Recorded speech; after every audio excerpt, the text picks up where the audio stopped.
Yo, what is going on, guys? My name is Adamoose, and today we're going to be continuing our new series called In Depth. This video is going to be an in-depth guide on Warwick Jungle.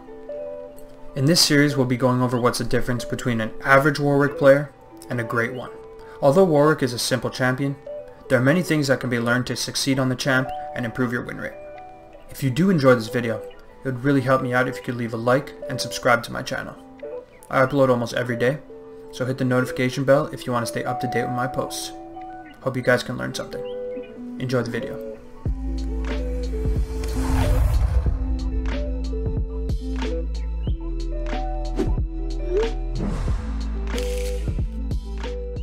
Abilities. First things first, let's talk about Warwick's abilities and how to successfully use this kit. Warwick's passive is called Eternal Hunger. Warwick's entire setup is based on this passive and his W, which we'll speak about shortly. Eternal Hunger allows you to stay in your jungle and versus objectives. It also gives you extra damage on hit. When you're below 50%, you heal equal to the bonus damage you're doing. When you're below 25% HP, your bonus healing triples. Using your spells at low HP could sometimes be the difference maker to get the extra sustain and win fights. Warwick's Q is called Jaws of the Beast. This is Warwick's bread and butter spell. Not only your main damage spell, but it is also a great way to sustain. You can also use it to follow blinks and dashes, or to avoid displacements by holding down your Q. Good timing on your Q can really tilt the enemy by either dodging an Azir ult or following an enemy after they think they flashed away. Warwick's W is called Blood Hunt. This ability allows Warwick to scout enemies in Fog of War, gank, counter gank, and chase people down from across the map. In addition to all that, it gives Warwick a huge attack speed buff when enemies get low on HP. Almost no one can escape a Warwick when they're below 25% HP and getting hunted down. Warwick's E is called Primal Howl. This is his main defensive tool. In chaotic fights, using your E reduces incoming damage and allows you to provide some needed CC to take over team fights. When dueling, save your E for when you're low on HP to bait enemies in and maximize your passive lifesteal. Warwick's ultimate is called Infinite Duress. This is Warwick's main tool to lock down enemies and make picks. This ability does a surprising amount of damage and healing as well, making Warwick very strong in 1v1 fights once he hits level 6. The faster you're moving, the further your ult range is. Using your R while following a blood trail can get you to do some crazy long range ults. Do not be afraid to use this as an escape tool as well, since the ability has a pretty low cooldown for an ultimate. Combos. Here are some quick and easy combos to learn and consistently use if you want to climb on Warwick. Auto, Q, Tiamat. This is simply just cancelling your auto and Q animations. You simply auto, cancel the animation with your Q, and then cancel your Q animation with your Tiamat's active. One of Warwick's most common but important combos is E, Q, E. You cast your E preemptively before holding down your Q to go behind the target. You then use the second cast of your E to fear the enemy back towards your team.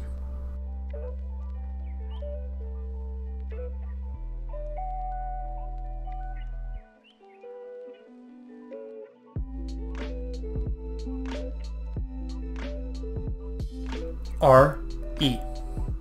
This is a simple yet effective combo to try and pull off some nasty AoE fears from range. You can also cast your E mid-air if you're not sure if you want to use it right away.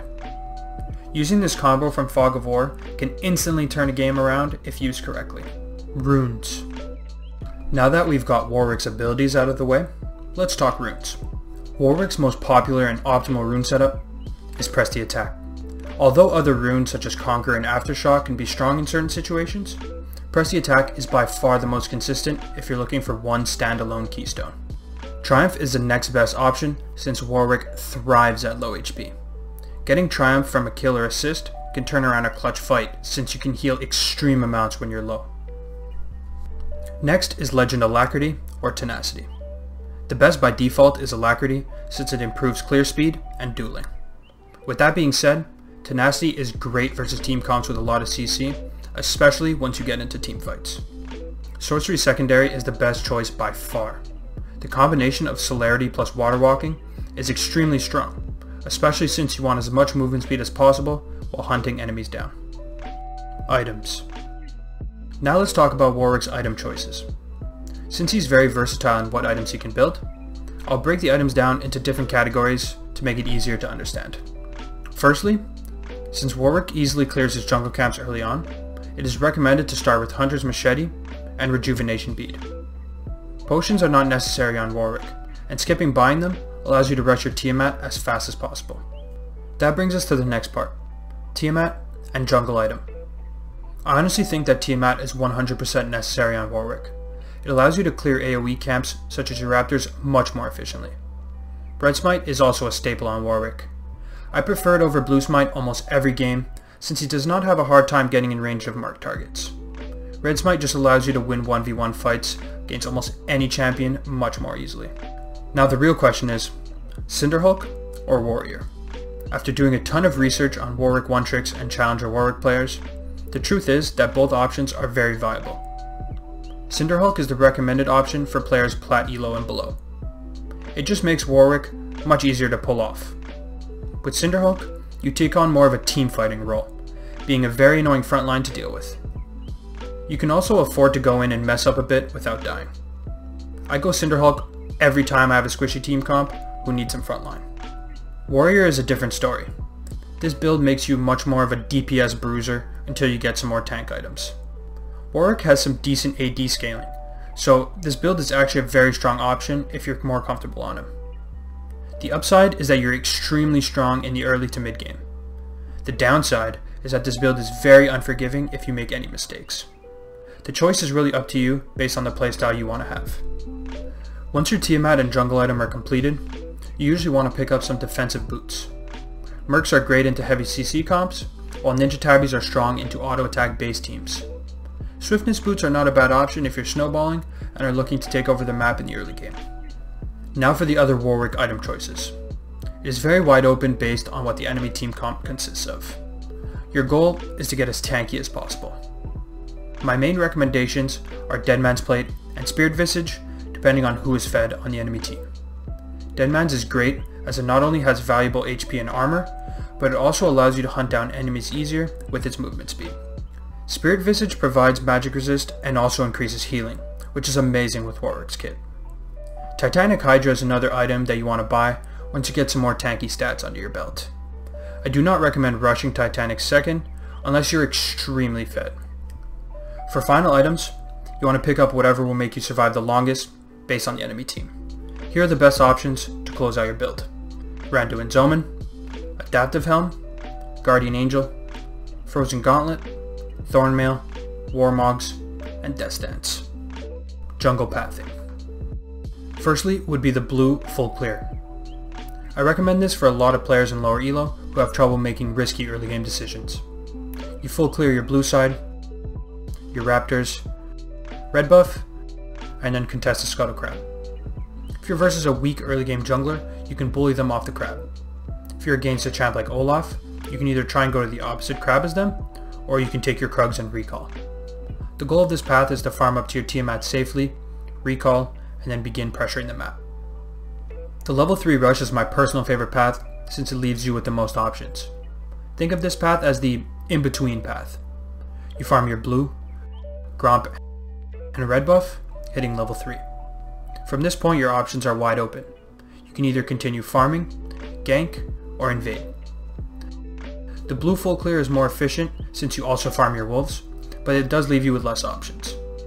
I do not recommend this path for new players, but I definitely recommend practicing this path to learn the basic fundamentals of how to jungle effectively. Now this path is very risky. It really is just a level 2 invade. Farm your buff, and then head to the enemy jungle and try and steal their camps or start a fight. To be honest, I don't really recommend this path, but I had to add it in since it technically is viable. Keep in mind that Warwick is not the strongest level 2 champ. Only do this path versus junglers who have no chance of fighting back, such as Zac. Weaknesses. Although this is a how to play Warwick guide, it is necessary to understand Warwick's weaknesses so that you can minimize them in your own games. Warwick's biggest weakness is that he's immobile. If your R and flash are on cooldown, it can sometimes be tough to stick to targets. Warwick does not do well into team comps with extremely high mobility and CC. It can be very difficult to 1v9 on Warwick. Although he is a very consistent pick, he is somewhat reliant on your teammates when it gets to the mid and late game. When it gets later on in the game, Warwick mostly just becomes a meat shield with some CC. Using your early game advantage is necessary if you want to climb on Warwick. Strengths. Let's talk about what makes Warwick great. Firstly, it would be how easy he is to pick up and play at a decent level. Warwick is not a mechanically intensive champion. He has very simple skills and is pretty easy to understand. He's a great pick to climb in low elo, and a surprisingly strong pick in high MMR as well. Warwick is also an amazing duelist. If you like scrapping the enemy jungler and taking control of the game by yourself, Warwick is a great pick. Keep in mind that he is not the strongest early game jungler, but he's definitely up there.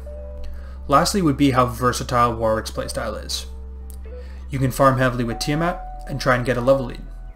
You can also try and snowball the game by hunting down low health enemies with your blood trail. The choice is yours depending on the game. Becoming a great Warwick player comes with experience, knowing when to gank, when to farm, and when to rush down objectives. That will do it for my in-depth analysis on Warwick Jungle. If you stayed to the end and have any questions or opinions, be sure to leave them in the comments below. If you did enjoy, it helps me out so much if you can like the video and subscribe to my channel. Hit the notification bell if you want to stay up to date with my posts. I post almost every day. Thanks for watching, guys. Peace out.